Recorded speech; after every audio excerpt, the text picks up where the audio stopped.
നമസ്കാരം. ഈ കഴിഞ്ഞ ഫെബ്രുവരി മാസം ആരംഭത്തിലാണ് മുംബൈ തീരത്ത് ഇന്ത്യയുടെ അതിർത്തി പ്രദേശങ്ങളിലൂടെ അല്ലെങ്കിൽ ഇന്ത്യയുടെ നിയന്ത്രണത്തിലുള്ള മേഖലകളിലൂടെ രണ്ട് മൂന്ന് കപ്പലുകൾ സംശയാസ്പദമായി നീങ്ങുന്നത് ഇന്ത്യൻ കോസ്റ്റ് ഗാർഡിൻ്റെ ശ്രദ്ധയിൽപ്പെട്ടത്. ഉടൻ തന്നെ ഇന്ത്യൻ കോസ്റ്റ് ഗാർഡ് ഈ കപ്പലുകളുടെ അരികിലേക്ക് എത്തുന്നു. അതിനുശേഷം കൃത്യമായ അന്വേഷണം നടത്തുന്നു.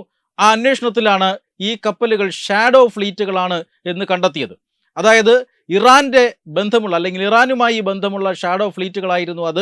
എണ്ണ കള്ളക്കടത്ത് നടത്താൻ ഉപയോഗിക്കുന്ന കപ്പലുകളെയാണ് ഷാഡോ ഫ്ലീറ്റുകൾ എന്ന് പറയുന്നത്. യഥാർത്ഥ രാജ്യത്തിൻ്റെ പതാകയോ അതിനകത്ത് എന്താണ് ഉള്ളത് എന്നുള്ളതിനെ സംബന്ധിച്ച വിവരങ്ങളോ കപ്പലുകളെക്കുറിച്ചുള്ള വിവരങ്ങളോ ഒന്നുമില്ലാതെ രഹസ്യമായി ചില കപ്പൽ മാർഗങ്ങളിലൂടെ ഇങ്ങനെ നീങ്ങുന്ന കപ്പലുകളെയാണ് ഷാഡോ ഫ്ലീറ്റുകൾ എന്ന് പറയുന്നത്. അന്താരാഷ്ട്ര നിയമങ്ങൾക്ക് വിരുദ്ധമായി രാജ്യത്തിന് ഓരോ രാജ്യങ്ങൾക്കും ബാധകമായ നിയമത്തിന് വിരുദ്ധമായി എണ്ണ കള്ളക്കടത്ത് നടത്തുന്ന സംഘങ്ങളാണ് ഈ കപ്പലുകൾ ഉപയോഗിക്കുന്നത്. പ്രധാനമായും ഇറാൻ എണ്ണ കള്ളക്കടത്ത് നടത്തുന്ന പ്രധാനപ്പെട്ട ഒരു രാജ്യമാണ്.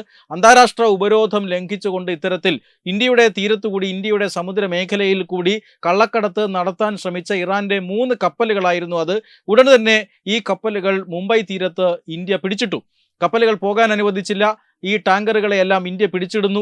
അതിനുശേഷമാണ് ഇറാനിൽ പ്രശ്നങ്ങൾ ഉണ്ടാകുന്നത്. അതിനുശേഷമാണ് പശ്ചിമേഷ്യയിൽ സംഘർഷമുണ്ടാകുന്നത്. യഥാർത്ഥത്തിൽ ഫെബ്രുവരി മാസം 28-നാണ് ആദ്യ ആക്രമണം അമേരിക്കയും അതുപോലെ തന്നെ ഇസ്രായേലും സംയുക്തമായി ഇറാനിൽ നടത്തുന്നത്. അതിനുശേഷമാണ് പശ്ചിമേഷ്യ സംഘർഷം രൂക്ഷമാകുന്നതും ഒടുവിൽ വളരെ പ്രധാനപ്പെട്ട അന്താരാഷ്ട്ര കപ്പൽ പാതയായ ഈ ഹോർമൂസ് കടലിടുക്ക് അതിനെ തടസ്സപ്പെടുത്താനുള്ള അതുവഴിയുള്ള കപ്പൽ ഗതാഗതത്തെ തടസ്സപ്പെടുത്താനുള്ള ശ്രമങ്ങൾ ഇറാൻ ആരംഭിക്കുന്നത്. അതായത് ഈ കപ്പൽ ഗതാഗതം തടസ്സപ്പെട്ടതോടുകൂടി ഇന്ത്യ അടക്കമുള്ള ഏഷ്യൻ രാജ്യങ്ങളിലേക്കെന്ന് മാത്രമല്ല ലോകമെമ്പാടുമുള്ള ഇന്ധന നീക്കം തടസ്സപ്പെട്ടു. കാരണം ഈ ഹോർമൂസ് കടലിടുക്കിലൂടെ ഇന്ധന ഉൽപാദന രാജ്യങ്ങളായ ഗൾഫ് രാജ്യങ്ങളിലേക്കൊക്കെ ഈ പ്രധാനപ്പെട്ട തുറമുഖങ്ങളിലൂടെയൊക്കെ കപ്പൽ പോയാൽ മാത്രമേ എണ്ണ സംഭരിക്കാനും അതുവഴി പ്രധാനപ്പെട്ട രാജ്യങ്ങളിലേക്ക് പോകാനും ഒക്കെ സാധിക്കുകയുള്ളൂ. എന്നാൽ ഒമാൻ ഒരു ഭാഗത്തും ഇറാൻ മറുഭാഗത്തുമുള്ള ഈ ഹോർമൂസ് കടലിടുക്ക് അത് യഥാർത്ഥത്തിൽ ഒരു അന്താരാഷ്ട്ര ജലപാതയാണ് എന്ന ഒരു കാര്യം പോലും മറന്നുകൊണ്ട് ഇറാൻ അവിടെ ചില തടസ്സങ്ങൾ സൃഷ്ടിക്കുന്നു. അതുവഴി ഏതെങ്കിലും കപ്പലുകൾ കടന്നുപോയാൽ ഞങ്ങൾ ആ കപ്പലുകളെ കത്തിച്ചു കളയുമെന്നായിരുന്നു ഇറാന്റെ ആദ്യ ഭീഷണി. കപ്പലുകൾ കടന്നു പോകാതിരിക്കാനായി കടലിൽ മൈനുകൾ സ്ഥാപിക്കുക, പടക്കപ്പലുകളിൽ നിന്നും അതുപോലെ തന്നെ ഗ്രൗണ്ട് സ്റ്റേഷനുകളിൽ നിന്നുമൊക്കെ മിസൈലുകൾ വിക്ഷേപിക്കുക എന്നതൊക്കെയായിരുന്നു ഇറാന്റെ പദ്ധതി. അതിനുവേണ്ടി കപ്പലിലേക്ക് അല്ലെങ്കിൽ കപ്പലിനെ നശിപ്പിക്കാനുള്ള മിസൈലുകൾ ഇറാൻ ഈ പ്രദേശത്തൊക്കെ വിന്യസിക്കുകയും ചെയ്തിരുന്നു. അതോടുകൂടി ഈ ഹോർമൂസ് കടലിടുക്കിലൂടെയുള്ള കപ്പൽ ഗതാഗതം തടസ്സപ്പെട്ടു. ഇതിനെ ഇറാനെ പിന്തുണയ്ക്കുന്ന രാജ്യമായ ചൈന അടക്കം വിമർശിച്ചു. പിന്നീട് ഇറാൻ ചൈനീസ് കപ്പലുകൾക്ക് പോകാൻ അനുമതി നൽകി. എങ്കിലും സുരക്ഷാ കാരണങ്ങളാൽ ഈ കപ്പലുകൾ തെറ്റി ആക്രമണം നടത്താനുള്ള സാധ്യതയുണ്ട് എന്നതടക്കമുള്ള കാരണങ്ങളാൽ ചൈനീസ് കപ്പലുകൾക്കും അതുവഴി യാത്ര ചെയ്യാൻ കഴിയാത്ത ഒരു സാഹചര്യം ഉണ്ടായി.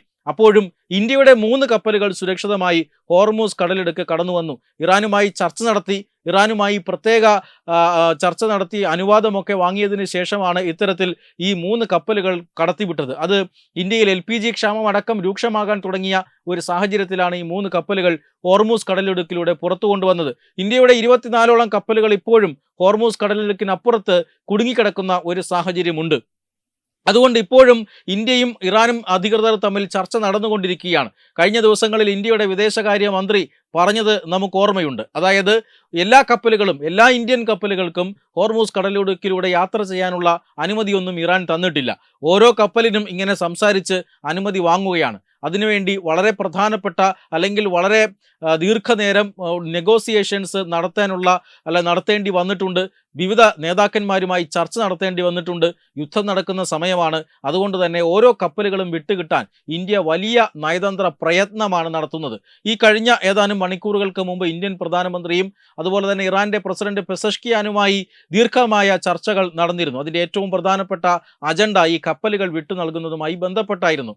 ഇപ്പോൾ ഇന്ത്യൻ കപ്പലുകൾ ഹോർമൂസ് കടലിടുക്ക് കടത്തിവിടണമെങ്കിൽ ഒരു ഉപാധി അല്ലെങ്കിൽ ഇന്ത്യ ഒരു കാര്യം ചെയ്യണം എന്ന് ഇറാൻ ആവശ്യപ്പെട്ടിരിക്കുകയാണ്. അത് മറ്റൊന്നുമല്ല, നേരത്തെ പറഞ്ഞ ആ ഫെബ്രുവരി മാസം ആദ്യ ദിവസങ്ങളിൽ ഇന്ത്യ പിടിച്ചെടുത്ത 3 ഇറാന്റെ ടാങ്കറുകൾ വലിയ ടാങ്കറുകളാണ്. ഈ ടാങ്കറുകൾ ഷാഡോ ഫ്ലീറ്റിൽപ്പെട്ട ടാങ്കറുകളാണ്. ഇത് മൂന്നും വിട്ടുകൊടുക്കണം എന്നാണ് ഇപ്പോൾ ഇറാൻ ആവശ്യപ്പെടുന്നത്. എന്നാൽ ഈ ആവശ്യത്തോട് ഇന്ത്യ അനുകൂലമായി പ്രതികരിച്ചില്ല എന്ന് മാത്രമല്ല, അതിരൂക്ഷമായി തന്നെ ഇറാന്റെ ഈ നിലപാടിനെ വിമർശിച്ചിരിക്കുന്നു.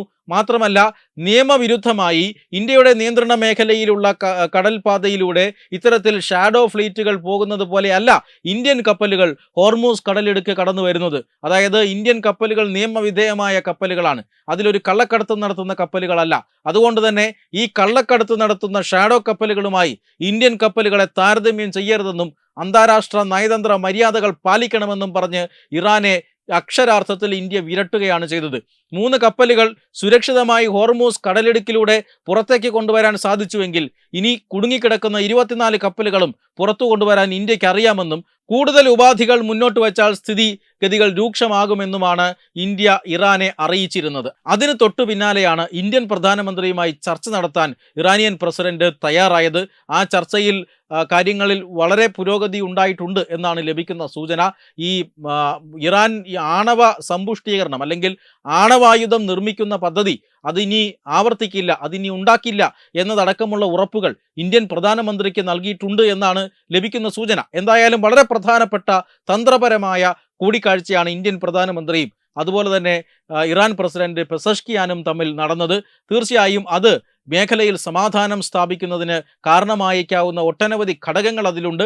എന്തായാലും ഒരു കാര്യം ഉറപ്പാണ്, ഇറാന്റെ മുന്നിലായാലും അമേരിക്കയുടെ മുന്നിലായാലും മുട്ടുകൊത്തുന്ന പ്രശ്നമില്ല എന്നൊരിക്കൽ കൂടി ഇന്ത്യ തെളിയിച്ചിരിക്കുകയാണ്. ഇന്ത്യ പിടിച്ചിട്ടത് അതിൻ്റെ സമുദ്രാതിർത്തിയിലൂടെ കടന്നുപോയ നിയമവിരുദ്ധമായ കപ്പലുകളെയാണ്. അതിനുവേണ്ടി നിയമവിധേയമായി കടന്നു പോകുന്ന കപ്പലുകൾക്ക് വേണ്ടി ഈ കപ്പലുകളെ വിട്ടുകൊടുക്കാൻ തയ്യാറല്ല. രാജ്യത്തിൻ്റെ പരമാധികാരത്തെ ചോദ്യം ചെയ്യാൻ വരണ്ട എന്ന കൃത്യമായ മുന്നറിയിപ്പാണ് ഇന്ത്യ ഇപ്പോൾ ഇറാന് നൽകിയിരിക്കുന്നത്. വെബ് ഡെസ്ക് തത്തുമൈ ന്യൂസ്.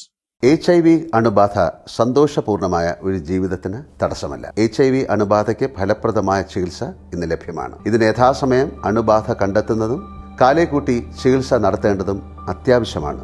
സൗജന്യമായ ചികിത്സയും മാർഗനിർദ്ദേശങ്ങളും സർക്കാർ ആശുപത്രികളിലെ ART അഥവാ ഉഷസ് കേന്ദ്രങ്ങളിൽ ലഭ്യമാണ്. ആരോഗ്യ സംരക്ഷണം ഓരോരുത്തരുടെയും ഉത്തരവാദിത്തമാണ്.